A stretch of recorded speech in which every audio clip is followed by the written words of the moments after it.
Bonjour ou bonsoir amis du trading, c'est Denis 10 de Pépitor et nous nous revoyons comme toutes les semaines pour notre petit débrief hebdomadaire sur les indices. Nous sommes mardi 4 juillet, donc nous allons débriefer ce qui s'est passé sur les indices la semaine dernière et puis on va ajouter aussi la journée d'hier. Donc nous allons analyser de manière graphique le SP500, le Nasdaq, le Dow Jones et nous finirons en Europe avec le DAX et le CAC.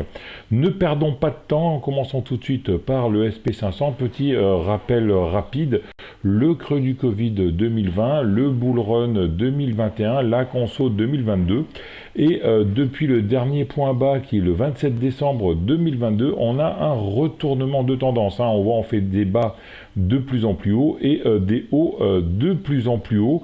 On est en tendance haussière qui devient très marquée depuis le 30 mai. On a 1, 2, 3, 4, 5, 6 semaines où on vient pousser la bolle supérieure et les bols commencent à s'écarter. Donc on est en train de gagner de la volatilité. On commence à être un peu en euphorie. On voit une M7 montante, une M20 montante, les bandes de Bollinger montantes. On avait une petite hésitation il y a 2 semaines. On pensait que peut-être le mouvement était terminé, mais on voit une grosse englobante la semaine dernière. On revient passer le plus haut du 15 août et on a en ligne de mire les 4637 points qui sont donc les plus hauts de fin mars 2022. Donc pour l'instant c'est très haussier, on est au-dessus même de la borne supérieure de ce canal haussier après la fin de la consolidation de 2022. Regardons maintenant en vue journalière, voilà, on a confirmation, on avait une petite consolidation, on pensait même peut-être que c'était une correction, on est venu chercher de la force sur la M20, on est venu chercher de la force sur les plus hauts du mois d'août 2022 et là on est reparti de plus belle. Oui, une figure que moi j'adore, si vous me suivez régulièrement, c'est le non-croisement haussier, la M7 qui vient chercher la M20 et on a une reprise de la hausse et qui fait que cette M7 change de direction et devient parallèle à cette M20. Les acheteurs court terme sont venus rejoindre les acheteurs moyen terme et normalement on devrait faire un plus haut que le plus haut d'avant. C'est ce qui est fait, donc voilà, et en vue journalière, cette consolidation a fait que les bandes de Bollinger se resserrent. On est en phase 4 et là on repart presque directement en phase 1. Les cours pourraient aller pousser cette bolle et reprendre un nouveau écartement des bols et reprendre de la volatilité. Donc tout le monde pensait qu'en fait on avait une correction, une consolidation qui aurait pu se transformer en correction. Finalement, ça a seulement été une consolidation et on repart de plus beau sur le SP500. Passons maintenant sur l'indice des technos US avec le Nasdaq. Nasdaq en vue hebdo, pareil, le creux du Covid, le bull run 21, la conso 2022, les plus hauts du 15 août. Pour rappel, le SP500, on est dans cette zone-là. On est venu les casser dès la fin mai et on est allé chercher le TP2 qui est en ligne de mire sur le SP500. Sur le Nasdaq, on l'a déjà touché, ce TP2 qui est le plus haut de fin mai, début avril 2022. On l'avait touché la semaine du 15 juin. On a un peu hésité la semaine dernière, il y a 2 semaines. Et la semaine dernière, on revient buter sur cette résistance. Et hier, une journée pour rien. Une journée où on est à plus 0,19% et on vient buter sur cette résistance. Donc on est sur le TP2 sur le Nasdaq, sur le TP1 sur le SP500 et la tendance haussière est bien prononcée ici. On fait un aller-retour, les cours font les allers-retours entre la bolle supérieure et la M7 et de temps en temps on vient chercher de la force sur la M20 comme on a fait ici lors de la première attaque, deuxième attaque et on est en plein dans la troisième attaque en vue hebdomadaire. Voyons maintenant en vue journalière, voilà, on avait donc on touche le TP2 ici à 15 270 points. On vient rechercher de la force, on vient se reposer lundi dernier sur la M20 et sur le plus haut du 5 juin pour confirmer la cassure du 9 juin. Donc on revient chercher de la force là-dessus. On va supprimer notre trendline ici. On revient chercher donc de la force sur la M20. Comme sur le SP500, on a un non-croisement aussi qui n'est pas très prononcé, celui-là, qui nous a ramené les cours sur les plus hauts de l'année. Donc à suivre, bande de Bollinger horizontale en vue journalière. On vient pas encore pousser la bande de Bollinger supérieure.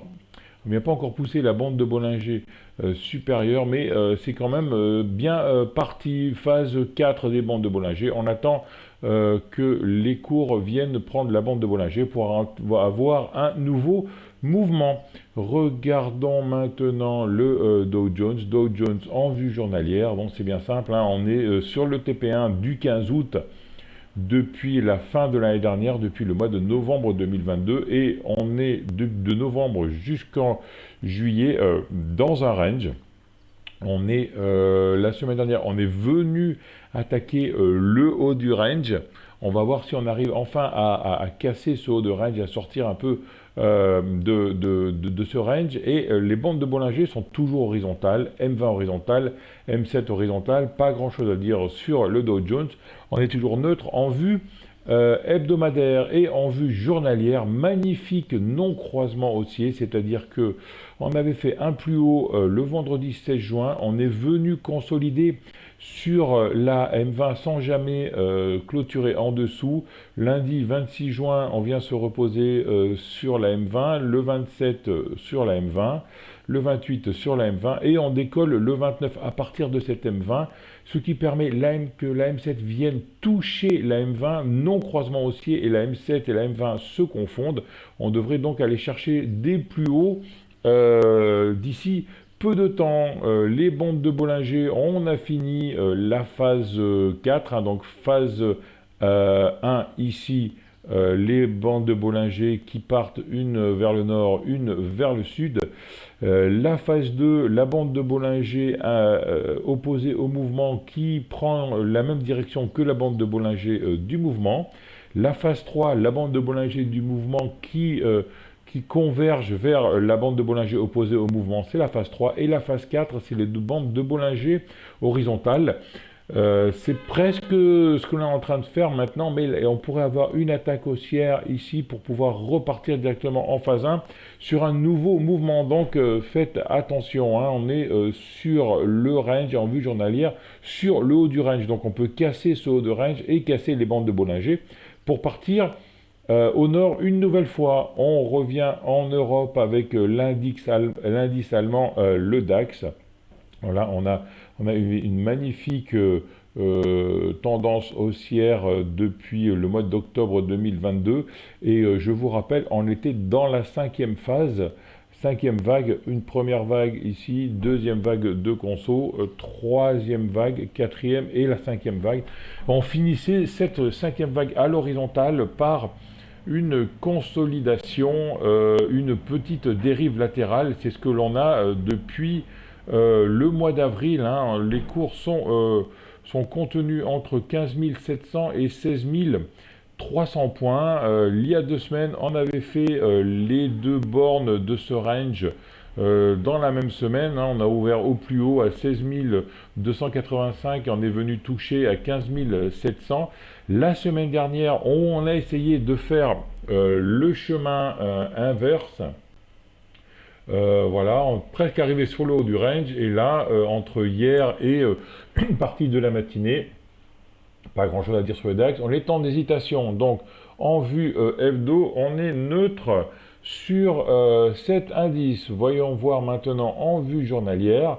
Voilà, hein, on voit, on a fait de la borne supérieure à la borne inférieure, et la semaine dernière, on a essayé de rejoindre cette borne supérieure, toujours en range, rien à dire sur le DAX. Les bandes de Bollinger, comment on est en range, sont horizontales.